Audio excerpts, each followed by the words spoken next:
ये कहानी है एक गरीब मछुआरे सत्तू की, जो हर दिन नदी के किनारे बैठकर अपनी किस्मत के जाल फेंकता था। न मछलियां साथ देती थीं, न जिंदगी। सत्तू अपने दरवाजे के पास खड़ा होकर बारिश की छोटी छोटी बूंदें देखता था। बेटा, आज फिर खांसी बढ़ गई है, सीने में जैसे कोई पत्थर रखा हो। अरे माँ, वैद्य जी को बुला लाता हूँ, पर पैसे कहाँ हैं हमारे पास? वो चूल्हे के पास बैठता है, 2 बासी रोटियां निकालता है। घर में न दवा थी न ढंग का खाना, बस उम्मीद की थोड़ी सी आग जल रही थी, वही जो हर गरीब के दिल में आखिरी तक जलती रहती है। अगले दिन सत्तू अपनी टूटी नाव को नदी के किनारे खींच रहा है। उसके हाथों में पुराने जाल हैं। पड़ोसी जगन बोला, अरे सत्तू, आज मत जा नदी में। देख, बादल गरज रहे हैं, तूफान आने वाला है। मुझे जाना ही होगा जगन भैया। माँ की दवा के बिना एक दिन और नहीं काट सकती हो। आज कुछ भी हो, पर खाली हाथ नहीं लौटूंगा। कभी कभी इंसान भूख से नहीं, मजबूरी से सबसे बड़ी लड़ाई लड़ता है। और वही लड़ाई आज सत्तू लड़ने निकला था। आसमान में अंधेरा छा जाता है, पानी में बड़े बड़े छपाके उठते हैं, नाव झूलने लगती है। सत्तू डर गया। अरे बाप रे, नाव मत पलटना, अब क्या करूं? वो नाव की लकड़ी पकड़कर बैठता है। अचानक एक भयंकर लहर नाव पर गिरती है, नाव उलट जाती है। नाव टूट गई, जाल बिखर गए, पर सत्तू ने हार नहीं मानी। वो किसी लकड़ी के टुकड़े को पकड़कर पानी में तैरता रहा। बिजली की चमक में बस एक चीज दिखती, मौत का साया। हे ऊपर वाले, बस एक बार माँ के पास पहुँचा दे, चाहे उसके बाद तू जो चाहे ले ले। धीरे धीरे सत्तू बेहोश होने लगता है। लहरें उसे दूर किसी रहस्यमयी दिशा में ले जा रही थी। सुबह का समय। सत्तू धीरे धीरे आंखें खोलता है। मैं कहाँ हूँ? ये जगह कौन सी है? वो चारों ओर देखता है। एक अजनबी द्वीप, ऊंचे पेड़, अजीब सन्नाटा। सूरज की किरणें पेड़ों के बीच से छनकर जमीन पर गिर रही थीं, पर इस रोशनी में भी अंधेरा था। न कोई इंसान, न कोई नाव, बस सन्नाटा और डर। सूरज ढल रहा था। सत्तू एक पत्थर की ओट में बैठा। बस आज की रात निकल जाए किसी तरह, कल देखूंगा कि घर कैसे लौटना है। धीरे धीरे आसमान में काले बादल घिरने लगते हैं। दूर से अजीब सी आवाजें आने लगती हैं, जैसे कोई चिल्ला रहा हो।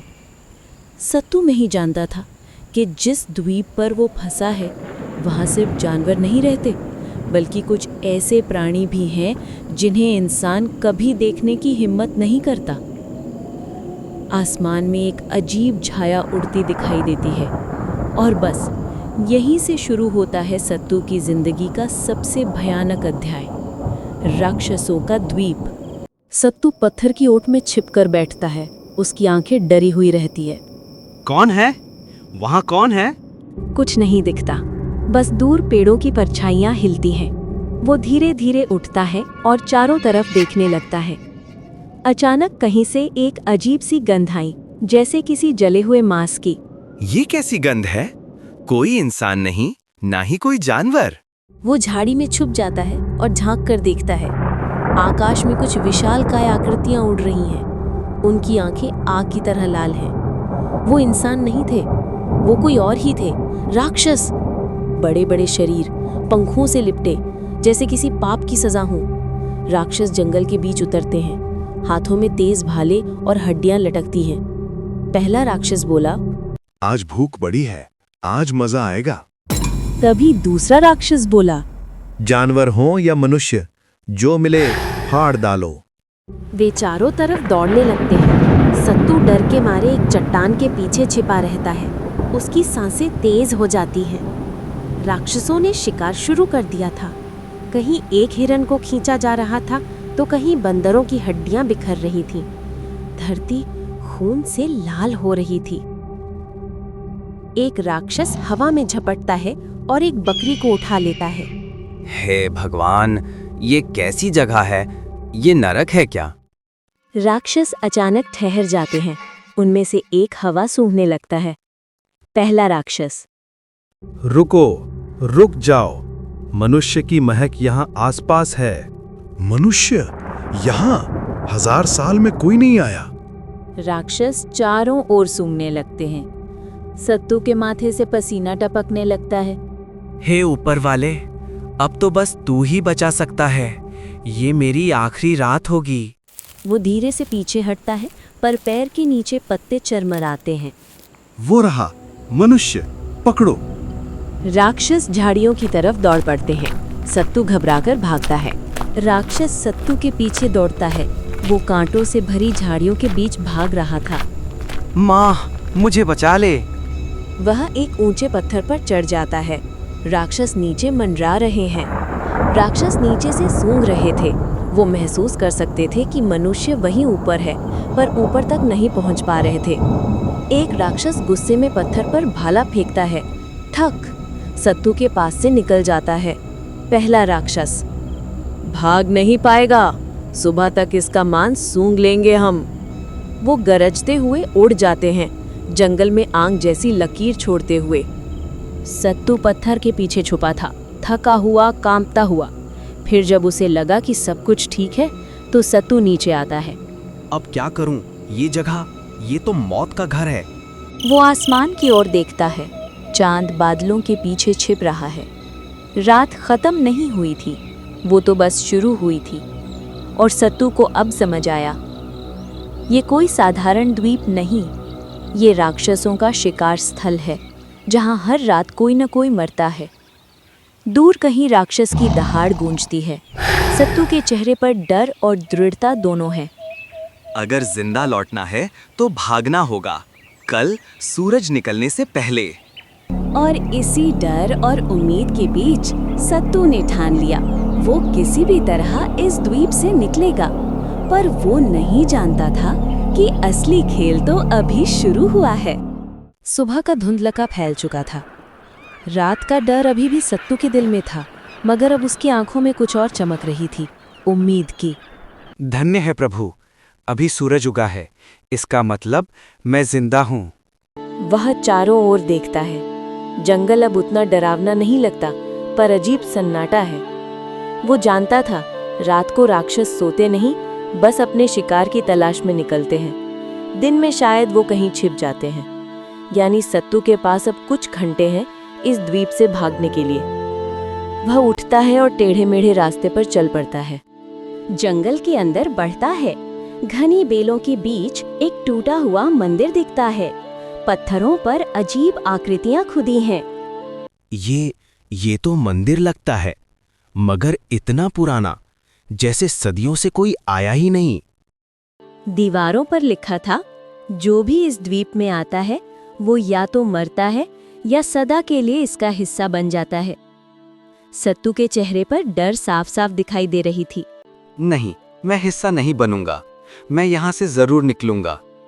वो मंदिर के बीचों बीच पहुंचता है। वहां पत्थर का एक बक्सा रखा है, जिस पर लिखा है आशा का द्वार। सत्तू ने कांपते हाथों से बक्सा खोला और उसके अंदर कुछ ऐसा था जिसकी उसने कभी कल्पना नहीं की थी।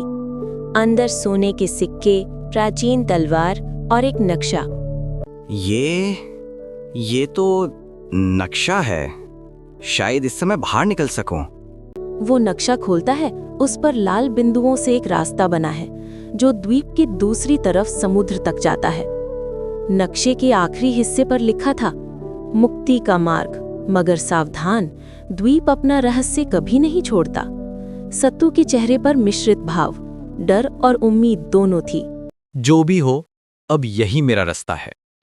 वह नक्शे को मोड़ता है, तलवार उठाता है और बाहर की ओर निकल पड़ता है। नक्शा कहता था, सागर के किनारे पहुंचो, मगर लाल पेड़ से दूर रहो। लेकिन वो नहीं जानता था लाल पेड़ क्या है। वो एक लाल पत्तों वाले पेड़ के पास पहुंचता है। वहां जमीन अजीब तरह से धसी हुई लगती है। वह कदम बढ़ाता है, तभी जमीन नीचे धस जाती है और वह गड्ढे में गिर जाता है। सत्तू अब एक भूमिगत गुफा में था, जहां दीवारें खून जैसे लाल पत्थरों से बनी थी और उनमें से कुछ हिल रहे थे। धीरे धीरे दीवार से दो चमकती आंखें प्रकट होती हैं। राक्षस। नहीं नहीं, फिर से नहीं। बहुत मुश्किल से वहां से फिर से निकला हूँ। भगवान इस बार फिर से बचा लेना। भाग नहीं सकता, ये द्वीप तेरा घर है अब। सत्तू और राक्षस में लड़ाई शुरू हो जाती है। लड़ते लड़ते सत्तू का तलवार का वार एक दीवार पर लगता है। अचानक दीवार टूटती है और पीछे एक नीली चमक दिखाई देती है। वो कोई साधारण रोशनी नहीं थी, वो एक द्वार था, ऊर्जा का द्वार जो बहा के सागर से जुड़ा था। यही है, यही रास्ता है बाहर निकलने का। वो दौड़कर द्वार की ओर बढ़ता है, लेकिन राक्षस फिर से उस पर झपटता है। सत्तू पूरी ताकत से तलवार राक्षस के सीने में घोंप देता है। आग भड़कती है, राक्षस राख में बदल जाता है। वो द्वार अब और तेज चमक रहा था और सत्तू बिना पीछे देखे उसमें कूद गया। सत्तू समुद्र किनारे लेटा है। चारों ओर सुबह की धूप, शांति और लहरों की आवाज सुनाई दे रही थी। वो उठकर चारों ओर देखता है, वही समुद्र जहां से उसने शुरुआत की थी।